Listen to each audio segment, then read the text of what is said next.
आज जो हम डिस्कस करने वाले हैं ये बहुत ही इंपॉर्टेंट टॉपिक है। केमिकल रिएक्शंस के बारे में हम यहाँ पर देखने वाले हैं और साथ ही साथ केमिकल काइनेटिक्स अर्थात रासायनिक बल गतिकी, जिसमें हम किसी भी रासायनिक अभिक्रिया के वेग के बारे में जो है यहाँ पर हम चर्चा करते हैं। तो चलिए वन बाय वन हम स्टार्ट करते हैं इस लेसन को। तो बेसिकली अगर हम बात करें तो सबसे पहले हमारे दिमाग में ये आता है कि केमिकल रिएक्शन अर्थात रासायनिक अभिक्रिया क्या होती है। तो हमारे सामने जब भी ये क्वेश्चन आता है कि रासायनिक अभिक्रिया क्या होती है तो हमको ये समझना जरूरी है कि कोई भी रासायनिक अभिक्रिया को समझने से पहले हमको कुछ परिवर्तन को समझना जरूरी है। अर्थात हमको कुछ चेंजेस जो हो रहे हैं किसी सब्सटेंस में उसको हमको जो है ध्यान से देखने की जरूरत है कि उसमें किस टाइप के चेंज हो रहे हैं। क्यों यहाँ पर मैं चेंज की बात कर रहा हूँ कि बेसिकली जो चेंजेस होते हैं वो उसको हम अगर कैटेगराइज करें तो वो दो टाइप से होते हैं। एक तो पहला फिजिकल चेंज जिसको हम भौतिक परिवर्तन बोलते हैं और दूसरा जो होगा वो होगा केमिकल चेंज अर्थात रासायनिक परिवर्तन। तो यहाँ पर हम जब बात करते हैं कोई भी केमिकल रिएक्शंस की तो कोई भी केमिकल रिएक्शंस क्या होता है इसके लिए हमको यहाँ पर देखना पड़ेगा। Chemical reactions is in which the bonds are broken. सबसे इंपॉर्टेंट जो पॉइंट है कि केमिकल रिएक्शन में क्या होता है, तो केमिकल रिएक्शंस में जो सबसे इंपॉर्टेंट पॉइंट है वो ये है कि बंध टूटते हैं। ठीक है, बंध क्या होते हैं? टूटते हैं।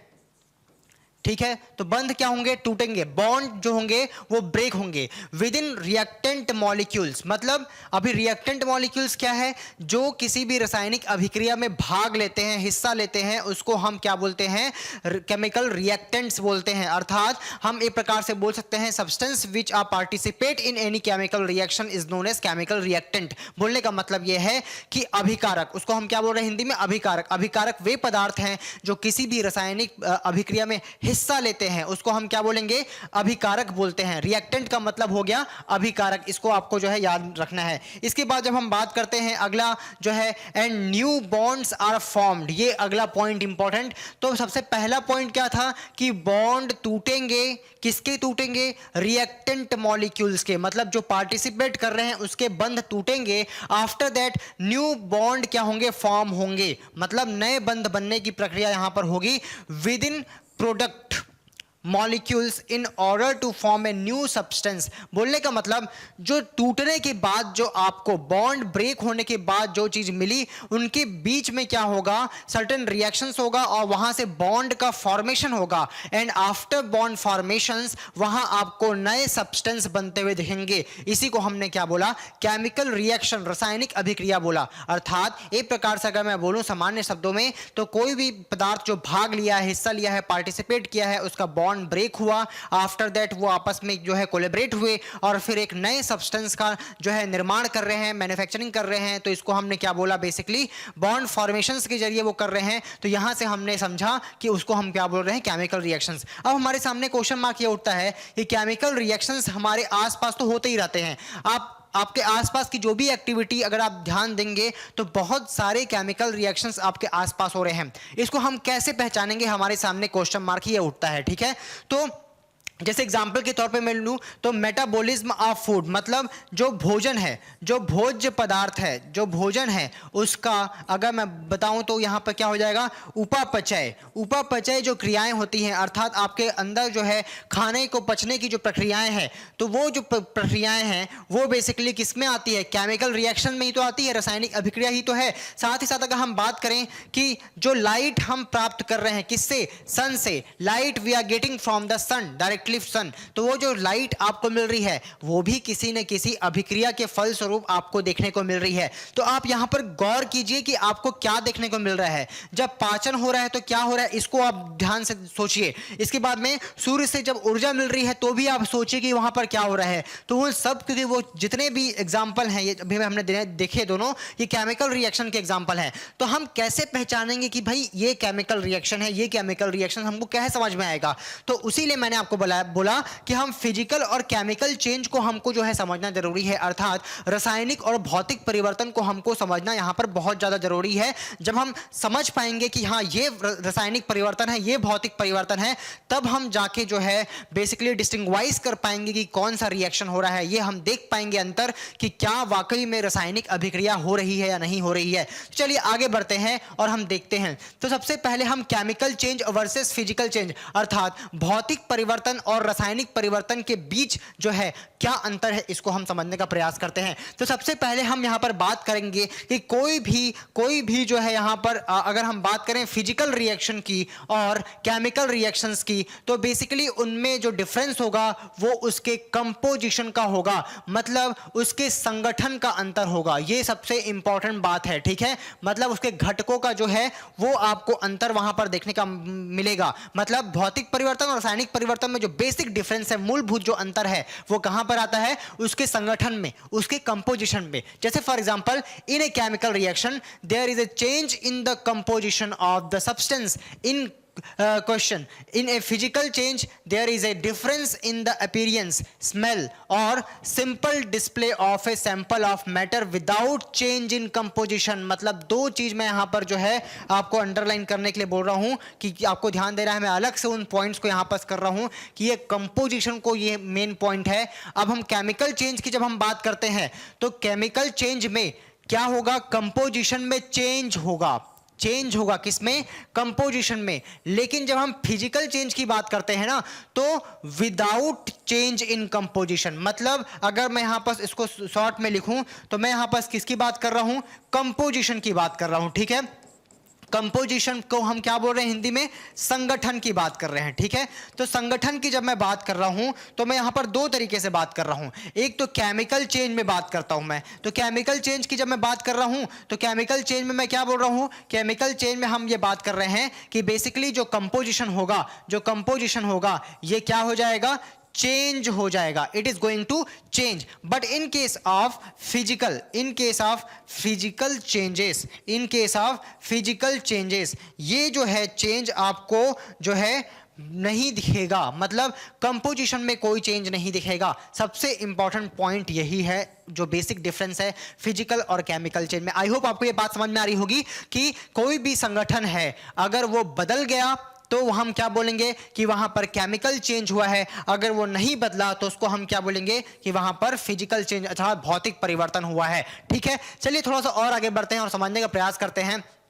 तो जब भी हम बात करते हैं फिजिकल चेंज की तो वहां पर रिएक्शन बेसिकली हम वर्ड यूज नहीं करते हैं। हम बेसिकली वहां पर ये बोलते हैं कि बस फिजिकल चेंज हुआ है। वहां बस ये रिएक्शन जो है ना, ये वर्ड यूज नहीं करते। हम फिजिकल रिएक्शन कभी नहीं बोलते, हम केमिकल रिएक्शंस की ही बात करते हैं, ठीक है। तो यहां पर आपको याद रखना है कि जनरली हम फिजिकल चेंज के लिए फिजिकल रिएक्शन नहीं बोलते हैं, सिंपली हम फिजिकल चेंज बोलते हैं। लेकिन जब केमिकल चेंज होता है तो उसके लिए एप्रोप्रिएट वर्ड हम केमिकल रिएक्शंस का इस्तेमाल करते हैं। ये सबसे इंपॉर्टेंट बात आपको जो है यहां पर याद रखनी है। तो यहां पर आपको याद रखना है कि in order for a reaction to take place there must be change in the element composition of the substance in question. thus we shall simply refer to physical reactions और physical change from now on। बोलने का मतलब जब भी हम physical reaction को बोलेंगे तो मतलब हम सिंपल फिजिकल चेंज की बात करेंगे, ठीक है। मतलब उसको चेंज के रूप में बात करेंगे। लेकिन जब भी हम केमिकल रिएक्शन की बात करते हैं तो वहां पर कंपोजिशन में चेंज आएगा सब्सटेंस के, तो हम उसको क्या बोलेंगे?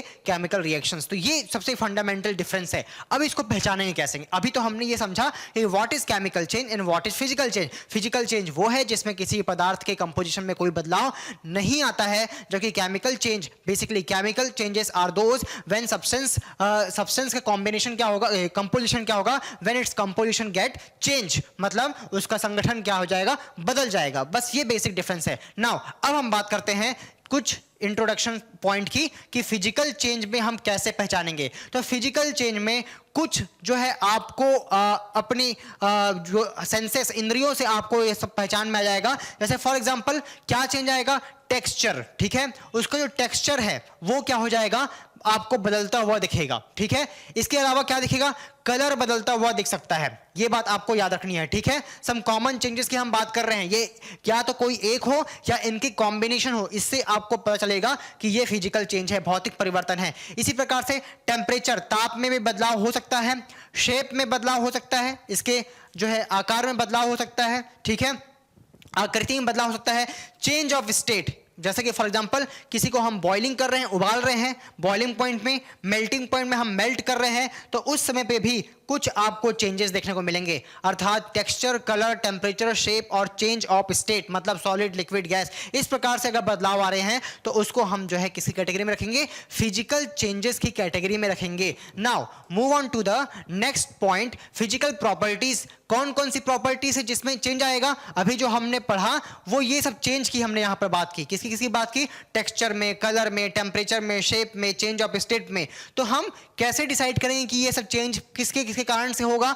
तो वो हो सकता है आपको, और भी यहां पर मैं पॉइंट बता रहा हूं कि लस्टर, अगर चमक, लस्टर मतलब क्या होती है? चमक, ठीक है। चमक अगर एक प्रकार से हम बोलेंगे कि चमक अगर गायब हो रही है किसी भी चीज की, तो वो फिजिकल चेंज हो सकता है, ठीक है। फिजिकल चेंज क्या है? वो हो सकता है, ये आपको याद रखना है, लेकिन हमेशा नहीं, ये हो सकता है, हम ये बात कर रहे हैं। मेलेबिलिटी, मेलेबिलिटी मतलब क्या होता है? बेसिकली उसकी आघात वर्धनीयता, उसकी आघात वर्धनीयता मतलब मेलेबिलिटी एक प्रॉपर्टी है जिससे हम किसी भी सब्सटेंस को सीड्स में कन्वर्ट करते हैं, चादर के रूप में जब बदल सकते हैं तो उसी को हम क्या बोलते हैं? मेलेबिलिटी बोलते हैं। इसके अलावा डक्टिलिटी, डक्टिलिटी मतलब जिसको हम बेसिकली तन्यता बोलते हैं। तन्यता बोलने का मतलब जिसको हम वायर के रूप में खींच सकते हैं, तो उसमें भी परिवर्तन हो रहा है, तो ये फिजिकल प्रॉपर्टीज के अंतर्गत आएगा। डेंसिटी, घनत्व की बात कर रहे हैं। विस्कोसिटी, श्यानता की बात कर रहे हैं। सॉल्युबिलिटी, विलेयता की बात कर रहे हैं। मास मतलब द्रव्यमान, वॉल्यूम मतलब आयतन। तो यहां पर क्या क्या चीज मैंने बात की? चमक, आघात वर्धनीयता, तन्यता, घनत्व, श्यानता, विलेयता, द्रव्यमान और वॉल्यूम मतलब आयतन। तो मैं यहां पर इसको हिंदी में भी लिख देता हूं ताकि आपको समझ में आ जाएगा। चमक की बात की हमने, इसके बाद में हमने बात की आघात वर्धनीयता, ठीक है। आघात वर्धनीयता जिसको मतलब क्या होता है? मेलेबिलिटी का मतलब क्या होता है कि सब्सटेंस जिसको हम सीट में कन्वर्ट कर सकते हैं, ठीक है, चोट पहुंचाकर, हैमरिंग करके। और ability to drawn into wire, इसको हम बेसिकली डक्टिलिटी बोलते हैं, ठीक है। इस प्रॉपर्टी को हम क्या बोलते हैं? डक्टिलिटी बोलते हैं। डक्टिलिटी मतलब इसको हम बोलते हैं हिंदी में तन्यता, ठीक है, तन्यता। इसके अलावा डेंसिटी, घनत्व, ठीक है, ये भी इंपॉर्टेंट पॉइंट। इसके अलावा विस्कोसिटी जिसको हम बोलते हैं श्यानता, ठीक है। इसके अलावा सॉल्युबिलिटी जिसको हम बोलते हैं विलेयता, किसी चीज में घुल जाना, डिसॉल्व हो जाना। मास मतलब हो गया आपका द्रव्यमान, द्रव्यमान, ठीक है। इसके अलावा नेक्स्ट पॉइंट क्या है आपका? आयतन। तो ये सब क्या है? ये सब है फिजिकल प्रॉपर्टी। ये सब क्या है? Physical property. तो मान लीजिए हमने एक लोहे का टुकड़ा लिया और लोहे के टुकड़े को पीट पीट कर हमने हैमरिंग करके कन्वर्ट कर दिया एक पतली चादर में, शीट में हमने कन्वर्ट कर दिया। तो क्या उसमें केमिकल चेंज हुआ? जी नहीं, उसमें केमिकल चेंज नहीं हुआ, उसमें फिजिकल चेंज हुआ, क्योंकि उसके अपीयरेंस में, उसके शेप में बदलाव आया है। तो मेलेबिलिटी, डक्टिलिटी, हमने एक वायर का जो है एक बेलन था, मान लीजिए एक सिलेंडर था आयरन का, उसको हमने खींच खींच के क्या बना दिया? वायर बना दिया। तो वायर बना दिया तो क्या वो लोहा नहीं रहा? क्या कोई और पदार्थ बन गया है? तो जी नहीं, वो लोहा ही है, वो आयरन ही है, लेकिन हमने उसके शेप में परिवर्तन कर दिया है। तो मैंने आपको थोड़ी देर में बताया कि शेप में चेंज हो रहा है, तो वो शेप में चेंज इसी को ही तो दिखाएगा कि वो वायर के फॉर्म में या कोई और शेप बन गया। इसी प्रकार से डेंसिटी, घनत्व में बदलाव आ गया, ठीक है। और इसके अलावा विस्कोसिटी, विस्कस हो गया, मान लीजिए हम लिक्विड में कन्वर्ट कर दिए हैं, किसको? आयरन को। और आयरन को लिक्विड में कन्वर्ट करने के बाद में उसको पतला कर रहे हैं, उसको गाढ़ा कर रहे हैं, तो वही तो उसकी विस्कोसिटी को बताएगा, उस वही उससे डेंसिटी भी निकाल सकते हैं। इसी प्रकार से विलेयता, द्रव्यमान, वॉल्यूम, छोटा सा लोहा लिया हमने, बड़ा लोहा लिया, द्रव्यमान भी बढ़ जाएगा, वॉल्यूम भी बढ़ जाएगा, ठीक है, मतलब आयतन भी बढ़ जाएगा। तो ये सारी प्रॉपर्टीज क्या शो कर रही है? अल्टीमेटली फिजिकल प्रॉपर्टीज को शो कर रही है। याद रखिए ये जो है ऑब्जेक्टिव क्वेश्चंस में जनरली पूछ ली जाते हैं, इसलिए आपको मैं इतनी चीजें आपको बता रहा हूं कि अगर ऐसे परिवर्तन आपको दिख रहे हैं, क्योंकि जब भी केमिकल चेंज या फिजिकल चेंज का एग्जांपल आता है तो वहां पर आपको या तो एग्जांपल्स देके आपको क्वेश्चन पूछेगा या इनको ऑप्शंस में देके आपको जो है पूछेगा कि इनमें से क्या चीजें चेंज होगी, तो वो फिजिकल चेंजेस को जो है दिखाएगा, शो करेगा। ये बात आपको जो है ध्यान रखनी है। Now moving towards the chemical changes, when we are talking about the chemical changes, तो यहां पर आपको कुछ और चीजें यहां पर आपको ध्यान में रखनी पड़ेगी। वो थोड़ा फिजिकल चेंज से क्या होगा? थोड़ा सा डिफर करेगा। तो केमिकल चेंज कब होगा? जब सब्सटेंस का कंपोजिशन में क्या होता है? बदलाव होता है। तो सबसे सिंपल बात तो हमने शुरुआत में यही देखी थी, जब सब्सटेंस का कंपोजिशन क्या हो जाएगा? चेंज हो जाएगा, तभी क्या होगा? आपको केमिकल चेंजेस होता हुआ दिखेगा। ये सबसे इंपॉर्टेंट बात है, आपको याद रखनी है। तो अब इंपॉर्टेंट बात ये कि वहां पर केमिकल चेंज में जब कंपोजिशन चेंज होगा तो वो कैसे होगा, तो मैंने आपको बताया कि बॉन्ड्स जो है वो ब्रेक होंगे, बंध जो है वो टूटते हैं, जिसके फलस्वरूप आपको यहां पर जो है नए सब्सटेंस बनते हुए दिखेंगे। तो यहां से क्या होगा, new ones are formed, a chemical change occurs, the following are the indicators of chemical change. ये सबसे ज्यादा इंपॉर्टेंट है। जनरली क्वेश्चन में पूछा जाता है केमिकल चेंज के बारे में, इसका मतलब ये नहीं फिजिकल चेंज के बारे में नहीं पूछ सकता, फिजिकल चेंज से भी क्वेश्चन पूछ सकता है, लेकिन केमिकल चेंज से भी क्वेश्चन ज्यादातर जो है चांसेस इससे पूछे जाने के होते हैं। तो देखिए, चेंज इन टेम्परेचर, तो ये टेम्परेचर में चेंज हो सकता है एक कारण केमिकल चेंज को, जो केमिकल रिएक्शंस होने का। चेंज इन कलर, ठीक है, देखिए ये दोनों जो है फिजिकल चेंज में भी कॉमन थे, आपको ध्यान रखना है, ठीक है। नाउ अगला है नोटिसेबल ऑर्डर, मतलब जो उसकी स्मेल है, जो उसका जो है गंध है, उसमें अगर परिवर्तन होगा तो भी आपको याद रखना है। तो यहां पर कौन कौन सी बात हमने की, पहला हमने बात की ताप की, दूसरा हमने बात की उसके रंग की, कलर में परिवर्तन की बात की, तीसरी हम बात कर रहे हैं किसके, उसके गंध में परिवर्तन की बात कर रहे हैं, ठीक है। इसके अलावा प्रेसिपिटेशन फॉर्मेशन हो रहा है क्या, ये सबसे इंपॉर्टेंट बात। प्रेसिपिटेशन जिसको हम क्या बोलते हैं, बेसिकली जैसे नीचे में कुछ चीज जम जाना है, जैसे कोई रिएक्शन हो रहा है, आफ्टर रिएक्शन नीचे में कोई पदार्थ जम गया तली में, तो उसी को हम क्या बोलते हैं, प्रेसिपिटेशन बोलते हैं। इसको आपको ध्यान रखना है, ठीक है। और इसके बाद में अगला है फॉर्मेशन ऑफ बबल्स। बबल्स कब बनेंगे भाई, जब गैस इवॉल्व होगा, ठीक है, जब गैस का जो है उत्सर्जन होगा, मतलब जब गैस भी आपको जो है निकलती हुई दिखेगी ना, तो उसी को कारण से बबल बनता हुआ दिखता है। बबल कब बनेगा, सिंपल सी बात है, आप एक गिलास लीजिए, गिलास में आप पानी लीजिए और पानी में पाइप डाल के आप उसको फूकिए तो क्या बनेगा, बबल बनेगा। बबल बनने का कारण क्या था कि आपने अंदर गैस उसमें डाली, गैस डालने के कारण से वो ऊपर आया, ऊपर आने के कारण से वहां पर बबल बनना शुरू हुआ। तो बबल बनने के कारण इनडायरेक्टली हम क्या बोल रहे हैं उसको, गैस इवॉल्व होना। तो ये अगर आपको चेंजेस दिखते हैं, इनके कॉम्बिनेशन दिखते हैं, तो मतलब आप समझिए कि there is going to chemical change in substance. ये बात इंपॉर्टेंट आपको याद रखनी है। तो यहां पर आपको याद रखना है, व्हेन टू और more reactants are mixed and a change in temperature, colour etcetera is noticed, a chemical reaction is probably occurring, ठीक है, ऑकरिंग मतलब बोलने का मतलब क्या है कि जब भी कोई सब्सटेंस को हम मिक्सअप करते हैं और इनमें से कुछ आपको होता हुआ दिखता है, तो मतलब ये समझिए कि कोई नया सब्सटेंस बनता हुआ दिख रहा है आपको, या फिर हम बोल सकते हैं केमिकल चेंजेस होता हुआ आपको दिख रहा है, ठीक है। अब इंपॉर्टेंट बात ये कि ये डेफिनिट इंडिकेटर्स नहीं है, these are not definite indicators. ये श्योर शॉट ये रहेगा तो केमिकल रिएक्शन होगा, हम ऐसा नहीं बोल सकते, ठीक है, इसको आपको याद रखना है। ऐसा हो सकता है कि ये परिवर्तन होने के बाद भी ऐसा हो कि chemical reactions may not be occurring, तो मे नॉट वर्ड को याद रखना है, ठीक है। तो हम अगर क्वेश्चन देखिए ऐसे डिजाइन होता है कि अगर बोल दे कि if always change in temperature, colour, order, तो हमेशा केमिकल रिएक्शन होगा। ऑलवेज बोल दिया, तो ये जहां भी ऑलवेज और ओनली वर्ड यूज करता है ना किसी भी क्वेश्चन में, चाहे मैं बात साइंस की नहीं कर रहा हूं, कहीं भी बात कर रहा हूं, जहां पर ऑलवेज लिखा हो और जहां पर ओनली लिखा हो, तो वहां पर एक्स्ट्रा अटेंशन रिक्वायर्ड होता है क्वेश्चन में। हमेशा वो क्वेश्चंस जो वो ऑप्शंस गलत हो जाते हैं, मतलब गलत रहते हैं, ये आपको ध्यान रखना है, ओनली और ऑलवेज। तो यहां पर आपको याद रखना है कि ये चेंज हो रहा है तो होगा ही, ऐसा जरूरी नहीं है, ये बात आपको याद रखना है। तो मे नॉट भी हो सकता है कि ये चेंजेस होने के बावजूद भी ये रिएक्शन जो है नहीं हो रहा होगा, ऐसा हो सकता है। तो आपको क्वेश्चन में क्या पूछा जाए कि इनमें से कौन सा जो है चेंज केमिकल चेंज होने को दर्शा सकता है।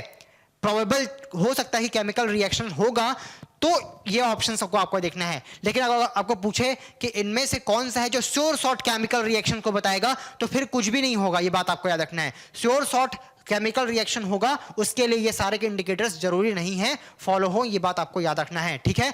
तो जैसे for example A change in colour is not a always chemical change, ये बात आपको याद रखना है, ठीक है। हमेशा केमिकल चेंज बदल गया ऐसा हम नहीं बोल सकते हैं, ठीक है, ये बात आपको याद रखना है कि अगर मान लीजिए किसी सब्सटेंस का कलर चेंज हो गया तो क्या उसका केमिकल जो उसका प्रॉपर्टी चेंज हो गया? नहीं। अगर मान लीजिए वाटर है और वाटर में हमने जो है थोड़ा सा खाने का जो है कलर मिला दिया तो क्या वाटर का केमिकल प्रॉपर्टी चेंज हो गया? क्या वो अलग सब्सटेंस बन गया? जी नहीं, वो अलग सब्सटेंस नहीं बना है। तो ये बात आपको जो है ध्यान रखना है। इसी प्रकार से हम बोल सकते हैं if one were to change the colour of substance in a non chemical reaction scenario such a painting a car.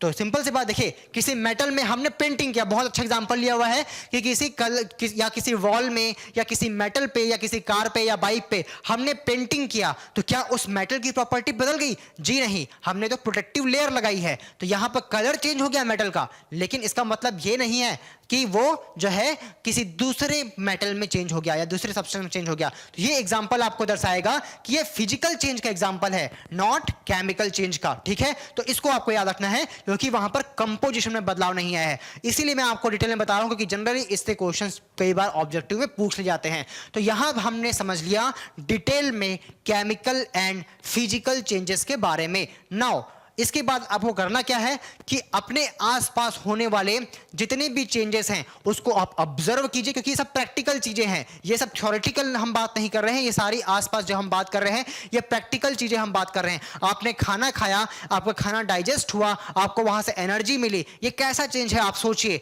आपने जो है गैस अंदर ली, फिर गैस बाहर निकाली, तो वो कार्बन डाइऑक्साइड कैसे बना, ये इसके बारे में सोचिए। लोहे में जंग लगने की प्रक्रिया क्या है, इसके बारे में आप सोचिए, तो आपको समझ में आएगा। दूध से दही का बनना, ये कौन सा प्रोसेस है, क्या केमिकल चेंज है या फिजिकल चेंज है? आप इसको समझिए। पानी को उबाल रहे हैं आप, ये केमिकल चेंज है या फिजिकल चेंज है? इन सभी चीजों को आप सोचिए तो आपको इनमें से जो है जो अब मैंने अभी कंसेप्ट बताया है इसके माध्यम से आप उसको जो है पता करने की कोशिश कीजिए कि वो केमिकल चेंज है या फिर फिजिकल चेंज है, क्योंकि इन्हीं लाइव एग्जांपल से ही आपके क्वेश्चन पूछे जाते हैं कि इनमें से कौन सा फिजिकल चेंजेस का एग्जांपल है और कौन सा नहीं है। उससे भी आपको क्वेश्चन पूछे जा सकते हैं। नाउ आगे बढ़ते हैं। अब हम यहां पर बात कर रहे हैं बेसिकली रेट ऑफ रिएक्शन की। ठीक है, तो रेट ऑफ रिएक्शन को समझने से पहले कुछ फंडामेंटल चीजें हमको यहां पर समझनी जरूरी है। केमिकल रिएक्शन क्या है? केमिकल रिएक्शन जब केमिकल चेंज हो। केमिकल चेंज क्या है? जब कंपोजिशन में बदलाव हो, संगठन में बदलाव हो, और उसको जब हम शो करते हैं सर्टेन सिंबल्स के जरिए। जैसे हमने पिछले क्लास में पीरियड टेबल पढ़ा, उस पीरियोडिक टेबल में, आवर्त सारणी में हमने बहुत सारे एलिमेंट्स देखे। वो एलिमेंट्स को जब हम सिंबल से दिखाते हैं और उनको बीच में हम क्या करते हैं, रिएक्शन कराते हैं और उसको शो करते हैं। जैसे फॉर एग्जांपल अगर मैं बोलूं कि ए कोई एलिमेंट है और बी कोई एलिमेंट है और ये क्या बना रहे हैं, सी, मतलब ए और बी दो पदार्थ है, उनके बीच में अभिक्रिया हुई, फलस्वरूप सी बना। ठीक है, तो these are called what, reactants. इसको हम क्या बोलते हैं, रिएक्टेंट बोलते हैं। क्या बोलते हैं, रिएक्टेंट। हिंदी में इसको हम बोलते हैं अभिकारक। तो A and B is known as basically what, reactant. And C क्या कहलाएगा, सी इज कॉल्ड प्रोडक्ट। ठीक है, इसको हम क्या बोलेंगे, प्रोडक्ट, जिसको हम बोल रहे हैं उत्पाद हिंदी में। तो ये बात आपको याद रखनी है। तो अब इंपॉर्टेंट बात ये कि ये क्या कहलाएगा, ये केमिकल रिएक्शन है, लेकिन इसको हमने शो किया सर्टेन सिंबल्स के जरिए, किसी फार्मूला के जरिए, केमिकल फार्मूला के जरिए। तो इसको हमने क्या बोला, केमिकल रिएक्शन। ये है केमिकल रिएक्शन हमारा। तो जो भी केमिकल चेंज हो रहा होता है, केमिकल रिएक्शंस हो रहा होता है, जब हम उसको सर्टेन सिंबल से, सर्टेन फार्मूला से शो करते हैं तो उसको हम रासायनिक अभिक्रिया, केमिकल रिएक्शंस बोलते हैं। ठीक है, क्लियर इतना? अब इंपॉर्टेंट बात ये कि जो हम पढ़ने जा रहे हैं वो रेट ऑफ रिएक्शन पढ़ने जा रहे हैं। रेट मतलब, रेट जब भी वर्ड आता है मतलब वहां पर टाइम की बात आती है।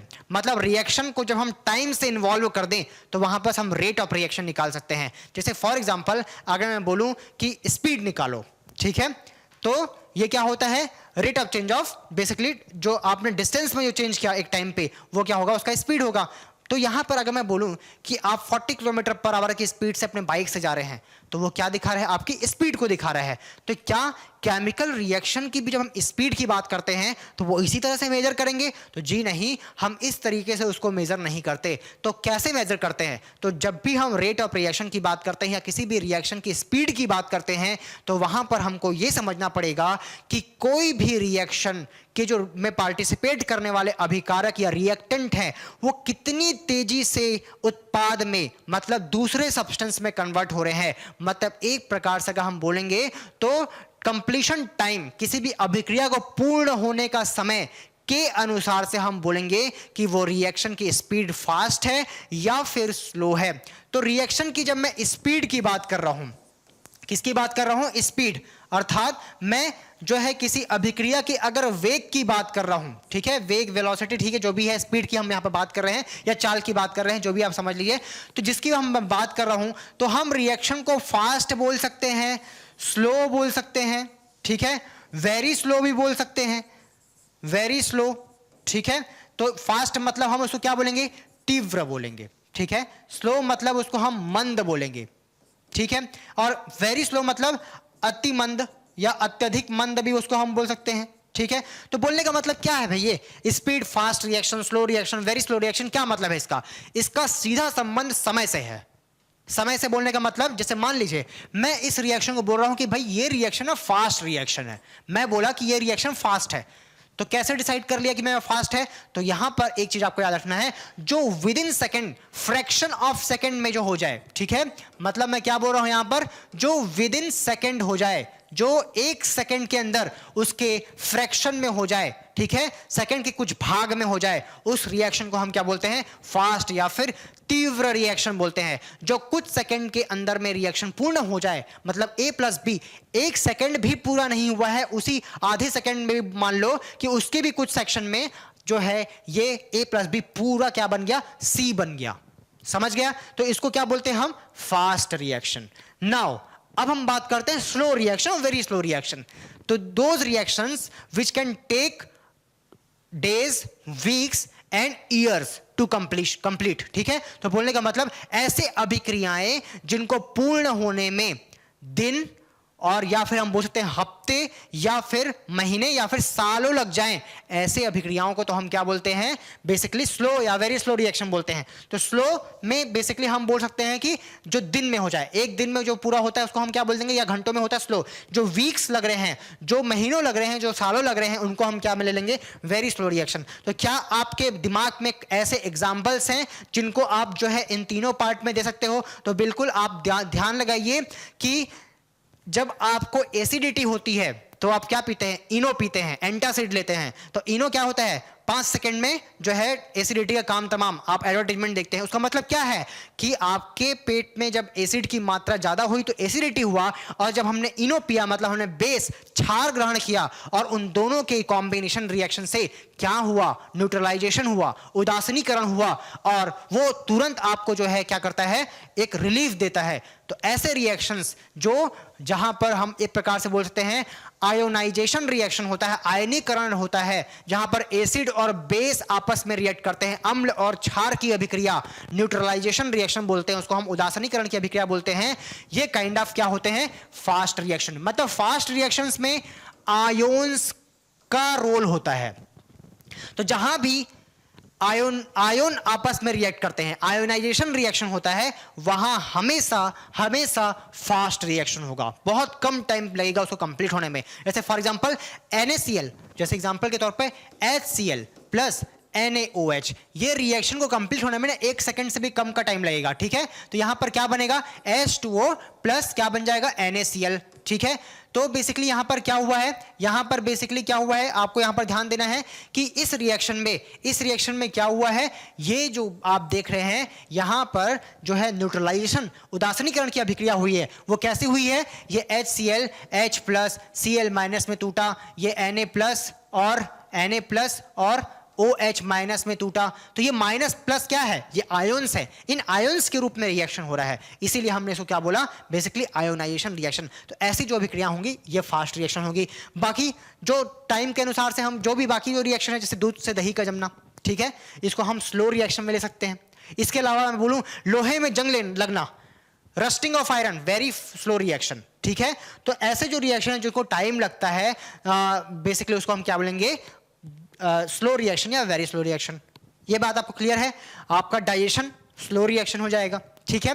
फूड का डाइजेशन का जो रिएक्शन है, रिस्पिरेशन जो है, स्लो रिएक्शन। तो ये सब क्या है? स्लो रिएक्शन के एग्जांपल है। क्लियर है आपको? तो यहां पर से आपको याद रखना है कि ऐसे रिएक्शंस जो बहुत विद इन सेकंड हो जाते हैं उसको हम फास्ट रिएक्शन बोलते हैं। जो कुछ समय लेते हैं, घंटे, आवर, वीक, उसके अकॉर्डिंगली हम उसको डिफाइन कर देंगे स्लो और या मंद रिएक्शन या और अत्यधिक मंद रिएक्शन में। तो इतना आपको क्लियर होगा आई होप। तो अब आगे बढ़ते हैं हमने समझ लिया कि जब हम स्पीड की बात करते हैं रिएक्शन में तो हम किसकी बात करते हैं, ठीक है। तो आई होप आपको ये चीज समझ में आ गई होगी। नाउ अब हम बात करते हैं रेट ऑफ रिएक्शन की। फाइनली हमारा जो टॉपिक है, तो रेट ऑफ रिएक्शन क्या है? Rate of change of extent of reaction is the rate of reaction. मतलब कितने एक्सटेंट तक हमारा रिएक्शन जो है चेंज हुआ है एक टाइम के अकॉर्डिंगली, उसको हम क्या बोलते हैं? रेट ऑफ रिएक्शन बोलते हैं। Rate of reaction is positive for product and negative for reactant. ये सब क्या है इसको हम समझते हैं, एक एग्जांपल के जरिए इसको हम समझने का प्रयास करते हैं। जैसे मान लीजिए यहां से हम समझते हैं, देखिए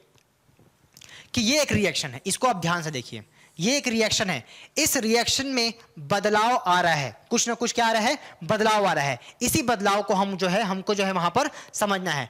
तो सबसे पहले मैं जब यहां पर आपको अलग से एक जो है स्लाइड में मैं आपको यहां पर बताता हूं तो आपको समझ में आएगा। तो हम बात कर रहे हैं रेट ऑफ रिएक्शन की, ठीक है। किसकी बात कर रहे हैं? रेट ऑफ रिएक्शन की बात कर रहे हैं। तो रेट ऑफ रिएक्शन की जब हम बात करते हैं तो सिंपली हम यहां पर बात करते हैं कि रेट ऑफ रिएक्शन को हम कैसे डिनोट करेंगे? तो सिंपली हम उसको लेते हैं change in concentration, concentration, change in concentration of what? Of product, product या फिर रिएक्टेंट, रिएक्टेंट। और इस चेंज होने में जो टाइम लगा वो टाइम टेकन। बोलने का मतलब क्या है? इसको हिंदी में अगर हम बोलें तो रेट ऑफ रिएक्शन, ठीक है, जो इसको हम क्या बोलेंगे? अभिक्रिया की दर। क्या बोलेंगे इसको हम? अभिक्रिया की दर। तो ये जो है क्या होगा? किसकी सांद्रता में परिवर्तन? तो उत्पाद या फिर अभिकारक, अभिकारक, ठीक है, अभिकारकों, उत्पाद या फिर अभिकारकों की सांद्रता में परिवर्तन, सांद्रता में परिवर्तन। तो फटाक से आपको समझना कि सांद्रता क्या है भाई, उसको सोचिए आप, सांद्रता में परिवर्तन। उसके बाद फिर हम रेट ऑफ रिएक्शन को समझ पाएंगे, ठीक है। तो फटाक से, और यहां पर समय, जो समय लगा वो। अभी आपको सोचना यह है कि भाई ये सांद्रता क्या है, कंसंट्रेशन क्या है। कंसंट्रेशन, इसके बारे में बात करते हैं पहले। तो अगर आपको वो शब्द पता नहीं है तो उसका मतलब कुछ नहीं होगा, आप नहीं समझ पाएंगे। तो कंसंट्रेशन मतलब क्या होता है? जैसे फॉर एग्जांपल, सिंपल सा एग्जांपल लेते हैं, नमक पानी आप बनाइए, या चाय बना रहे हैं या नींबू पानी बना रहे हैं, ठीक है। तो किसी भी जो आप सॉल्यूशन तैयार करते हैं, विलयन तैयार करते हैं, तो उसमें जो सब्सटेंस आपने ज्यादा मात्रा में लिया है और जो सब्सटेंस कम मात्रा में लिया है, जैसे मान लीजिए मैं बात कर रहा हूं किसकी, नमक और आपका किसकी, NaCl, NaCl मतलब नमक, ठीक है, साधारण नमक इसको हम बोलते हैं। और इसको हमने लिया, इसको हमने लिया, कितना लिया? इस वाटर में इसको डिसॉल्व किया। तो कंसंट्रेशन इसका मैं कैसे दिखाऊंगा? ये जो है ना, ये इसको हम बोलते हैं विलेय। क्या बोलते हैं? विलेय। विलेय मतलब सॉल्यूट, सॉल्यूट मतलब। और ये जो वाटर है ना H2O, इसको हम बोल रहे हैं सॉल्वेंट, सॉल्वेंट, जिसको हम क्या बोल रहे हैं? सॉल्वेंट, जिसको हम बोल रहे हैं विलायक, विलायक। अच्छा, और सॉल्यूट और सॉल्वेंट दोनों मिलके क्या बनेंगे? दोनों मिलके ये बनेंगे सॉल्यूशन, सॉल्यूशन, नमक पानी, सॉल्यूशन, जिसको हम क्या बोलेंगे? विलयन। अब मेरे को बताना है कि विलयन की सांद्रता कितनी होगी। तो विलयन की सांद्रता को जानने के लिए हमको इसकी मात्रा को जानना पड़ेगा, मात्रा NaCl की, अमाउंट को, ठीक है। बोलने का मतलब कि वो कितने अमाउंट में है। मतलब अगर मैं बोलूं कि 1 लीटर वाटर में कितना नमक हमने मिलाया है, तो वही उसकी क्या कहलाएगी? सांद्रता। अगर ज्यादा मिलाया है तो कंसंट्रेटेड होगा, मतलब सांद्र होगा। और अगर हमने कम नमक मिलाया है तो वो तनु होगा, डाइल्यूट होगा। समझ गए आप? तो यहां से आपको याद रखना है कि जब भी हम कंसंट्रेशन की बात करते हैं तो जो भी हम ले रहे हैं कम मात्रा में, मतलब जो ज्यादा मात्रा में है उसको तो हम सॉल्वेंट बोलते हैं, और जो हम मिलाते हैं, जिसमें हम मिलाते हैं उसकी हम बात नहीं कर रहे हैं।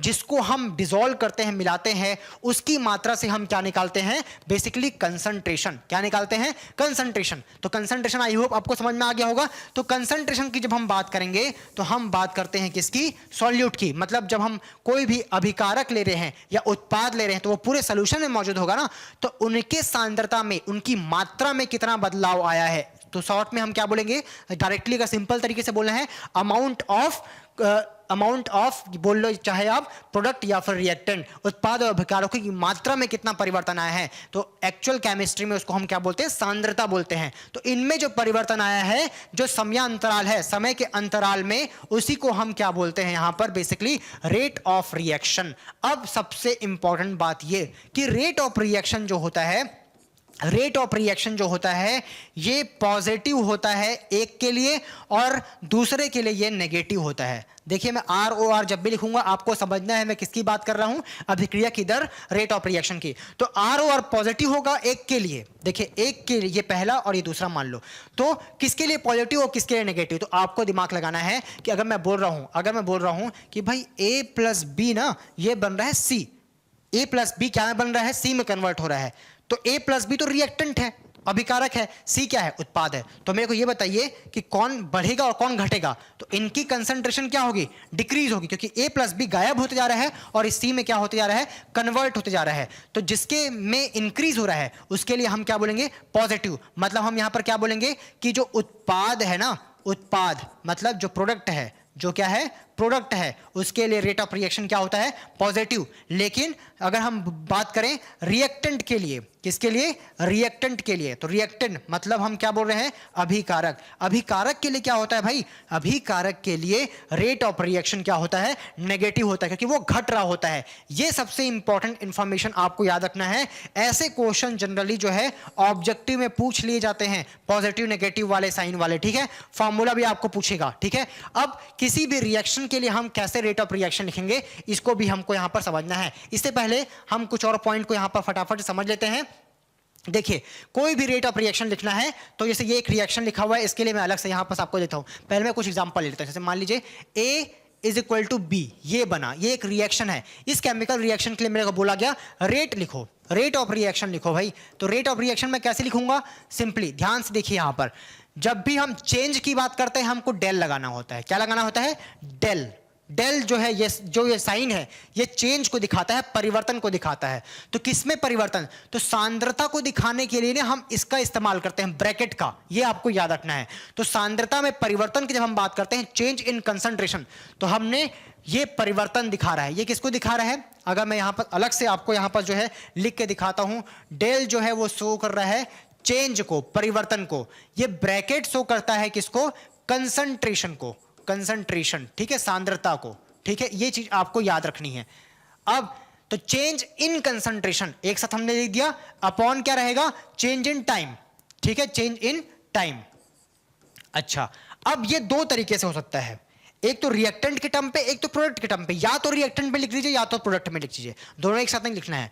तो यहां पर अगर हम ए की बात कर रहे हैं मान लीजिए, तो ए की जब हम बात करेंगे तो ए क्या है, रिएक्टेंट है, ये कम होते जा रहा है, और कम होते जा रहा है तो क्या लिखेंगे, माइनस, ये नेगेटिव होगा। लेकिन इसी को हम मान लीजिए इसके टर्म पे लिखते हैं, तो इसके टर्म पे जब हम लिखेंगे, इसके टर्म पे जब हम लिखेंगे तो हम क्या बोलेंगे कि ये प्रोडक्ट के टर्म पे हम लिख रहे हैं। तो प्रोडक्ट के टर्म पे जब हम लिखेंगे तो यहां पर इस प्रकार से बी डेल टी, ठीक है। अब यहां पर माइनस या प्लस, तो सिंपल सी बात है प्लस, क्योंकि ये बी जो है गोइंग टू इंक्रीज और ए गोइंग टू डिक्रीज होगा कुछ टाइम के बाद में, पूरी तरह से ए जो है बी में बदल जाएगा। तो बी बढ़ेगा, ए क्या हो रहा है, घट रहा है। इतनी चीज आपको याद रखनी है। मतलब रेट ऑफ रिएक्शन या तो हम इसके बराबर लिख सकते हैं या इसके बराबर लिख सकते हैं, दोनों के बराबर जो है वो हो सकता है, क्योंकि जितना ए है, जितना ए गायब होते जाएगा उतना बी बनते जाएगा। मतलब जितना कमी इसमें आ रहा है उतना वृद्धि इसमें आ रहा है, तो वो दोनों के जो है इक्वल होगा एज इट इज। इतना आपको याद रखना है। तो कोई भी रिएक्शन रहे इसमें इस प्रकार से लिखना होता है।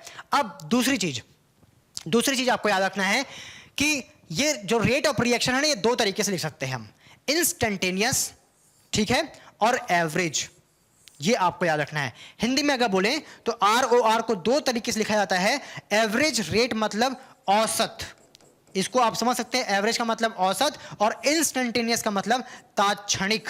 तात्क्षणिक मतलब उसी क्षण, ऑन दैट इंस्टेंट। तो मैं अगर बोलूं कि एक घंटा में ए और बी में चेंज हुआ तो उसका रेट ऑफ रिएक्शन निकालो। या मैं बोलूं कि जब ए और बी रिएक्शन कर रहा था तो 5वें सेकंड में क्या था रेट ऑफ रिएक्शन। तो देखिए 5वें सेकंड और 1 घंटा मतलब एक टाइम का ड्यूरेशन है, लेकिन मैं ठीक 5वें सेकंड में बोलूं या पहले मिनट में बोलूं तो ऑन दैट पर्टिकुलर इंस्टेंट, जैसे आप कहीं मान लीजिए आप रायपुर से भिलाई जा रहे हैं, तो रायपुर से भिलाई जा रहे हैं तो हमने क्या देखा कि आप 1 घंटे में ट्रैवल कर लिए रायपुर से भिलाई, तो हमने पूछा कि आप कितने किलोमीटर पर आवर की स्पीड से गए, तो सर्टेन किलोमीटर पर आवर की स्पीड से आपका एवरेज होगा। ठीक है, आप मान लीजिए 30 किलोमीटर पर आवर की स्पीड से बोल रहे हैं, ठीक है 30 किलोमीटर है, 30 किलोमीटर पर आवर का आपका एवरेज था, इसलिए आपने 1 घंटा में उसको ट्रैवल किया।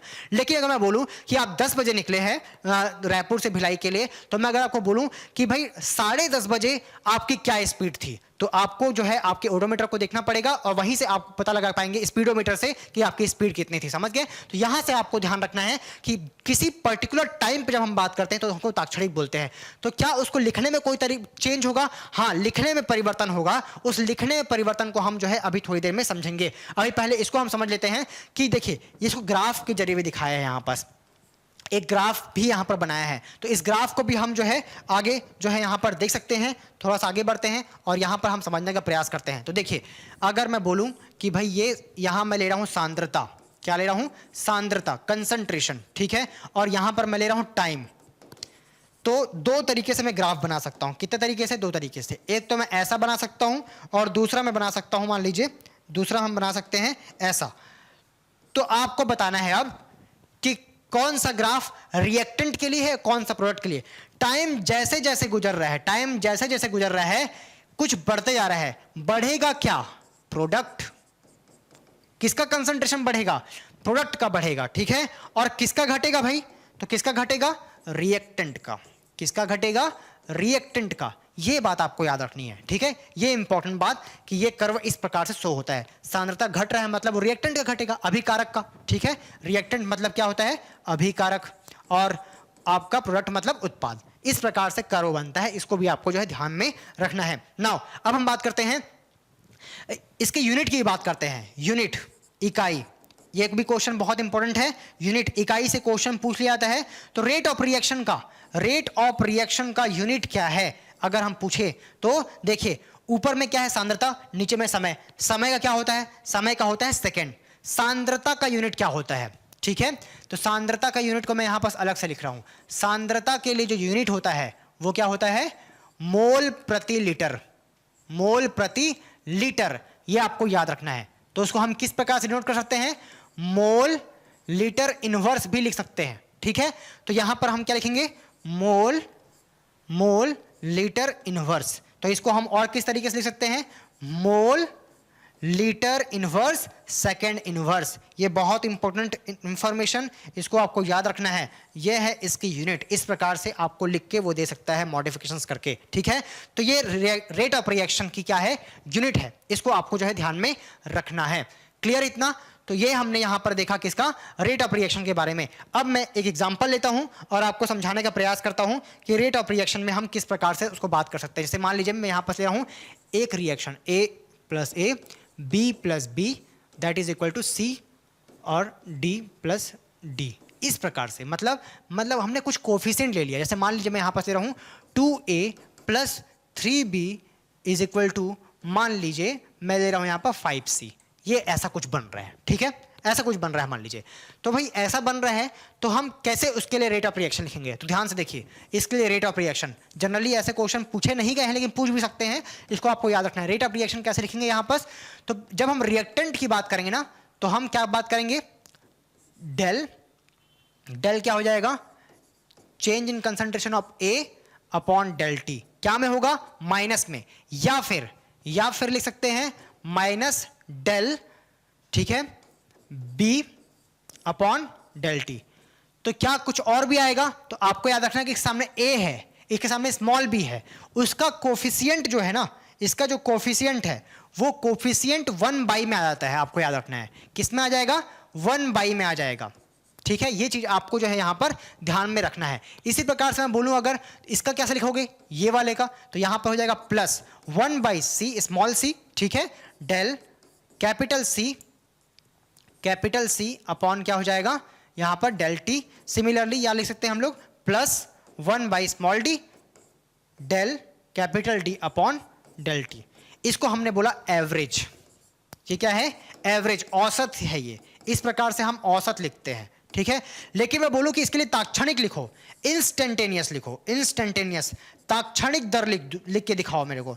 तो कुछ नहीं करना है, बहुत आसान है। जैसे मान लो इसके टर्म में मैं लिख रहा हूं, तो यहां पास ROR क्या हो जाएगा, ROR इज इक्वल टू हो जाएगा -1/a, डेल की जगह में बस क्या हो जाएगा, d हो जाएगा, बस और कुछ नहीं करना है। डेल की जगह में क्या हो जाएगा, d हो जाएगा, इतना ही फर्क है। That is equal to -1/b, b का कंसंट्रेशन अपॉन dt, बस इसी प्रकार से आप लिखेंगे। तो इसको हमने तात्क्षणिक, इंस्टेंटेनियस बोल दिया। और डेल अगर लिखा तो डेल मतलब एवरेज, और डी लिखा मतलब तात्क्षणिक, बस यही अंतर है इंस्टेंटेनियस और अगर हम बात करें तो किसमें, आपके एवरेज में। इतना आपको जो है यहां पर ध्यान में रखना है। और यहां पर अगर मैं बात करूं तो रेट ऑफ रिएक्शन कैसा लिखा आपने, जो कोफिशिएंट होते हैं, जो मल्टीप्लिकेशन होते हैं, उसको हम अपॉन में ले लेते हैं, इसको आपको याद रखना है। बाकी नियम तो सारे के सारे सेम है। तो इतनी चीज आपको जो है ध्यान में रखना है। अगर मैं आपको बोलूं कि इसका रेट ऑफ रिएक्शन निकाल के दिखाओ तो क्या हो जाएगा, बताओ जल्दी से। ये हो जाएगा, एक अगर लिखेंगे तो -1/2, ठीक है, डेल ए कंसंट्रेशन अपॉन क्या हो जाएगा, डेल टी, इस प्रकार से उसको लिख सकते हो। या फिर -1/3 डेल बी अपॉन क्या हो जाएगा, डेल टी। या फिर हम क्या लिख सकते हैं, +1/5, ठीक है, और क्या हो जाएगा, डेल सी अपॉन क्या हो जाएगा, डेल टी। तो इसी प्रकार से हम जो है इसको लिख सकते हैं। तो ये जो हो गया हमारा रेट ऑफ रिएक्शन के बारे में, यहां पर हमने सारी जानकारी यहां पर ले ली है, ठीक है। आई होप आपको ये चीजें जो है यहां पर समझ में आ गई होंगी। तो इतना क्लियर है आपको। अभी एक चीज और यहां पर आपको ध्यान में देना है कि बेसिकली ऑर्डर ऑफ रिएक्शन भी एक चीज होता है, ठीक है। ऑर्डर ऑफ रिएक्शन क्या होता है, ऑर्डर ऑफ रिएक्शन देखिए, जब हम रेट लिखते हैं तो एक रेट लॉ भी होता है। ये रेट लॉ को ना हम अगली क्लास में समझेंगे और ऑर्डर ऑफ रिएक्शन को भी हम समझेंगे अगली क्लास में, ठीक है। और इस क्लास में हमने जो है कहां तक फोकस किया है, अगर हम बात करें तो रेट ऑफ रिएक्शन किस प्रकार से लिखते हैं इसको हमने देखा। और साथ ही साथ जो है हमने जो रेट ऑफ रिएक्शन को लिखने के लिए जो उसके मतलब है, रेट ऑफ रिएक्शन होता क्या है उसको हमने समझा।